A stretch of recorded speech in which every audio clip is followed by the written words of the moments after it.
Cage wrote 4 minutes 33 as a piece in 3 movements where the performer does absolutely nothing, allowing the audience to absorb the sounds around them.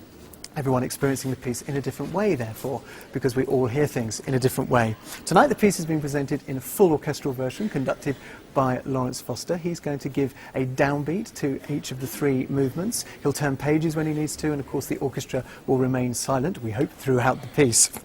I reckon Cage would have been pretty pleased that this piece is being televised, because of course you at home are going to experience this piece in a very different way to those of us here in the hall. Well, I promise you, this is the piece everyone here tonight has come to experience. There really is nothing like John Cage's 4 minutes, 33 seconds.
Well, that's one of the most extraordinary performances I've ever experienced here in the Barbican Hall.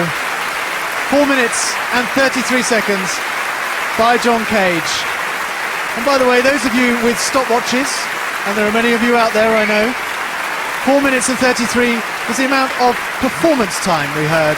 There was, of course, time between the movements as well for everybody to cough. I've still got Tom Service here with me. Tom, have you ever experienced a performance of this, please? Yes, but not in this environment. I mean, what was amazing about it was how much tension it generated. I mean, you know, you could cut the atmosphere with a knife, and every cough, every tiny noise was absolutely amplified, made into a massive musical event. I thought it was extraordinary that, given that most people, our audiences seem happy to cough their way through every premiere that's played in this place, when you're given an opportunity to be quiet, they really are quiet, apart from a few obvious coughs. That's right. No, they did absolutely relish it. And I mean, it was where you talk about it. I mean, it created an electrifying atmosphere. And actually, the most dominant sound was, I think, probably the sound of the Barbican's electrical system. You could hear a very distinct high hum, which one really focused on. It's also amazing that between the movements, everybody used that as an excuse to cough again, just like in a symphony. It is a very special experience. It was the one everyone wanted to come and see, wasn't it? Yeah, indeed, absolutely. And I think it is just amazing how it is something so completely, in a way, simple, absolutely unique. I mean, Cage experienced this airtight pod he went in once. He wanted to see whether there really was something as absolute silence. And of course there wasn't. He heard his blood curdling around his body. Anything like that for you? Not quite. I think apart from a couple of subterranean growls, I'm not sure. I don't think that was me. Maybe, I suppose. I don't know. All right. Well, thank you very much, Tom Service, for being with us tonight.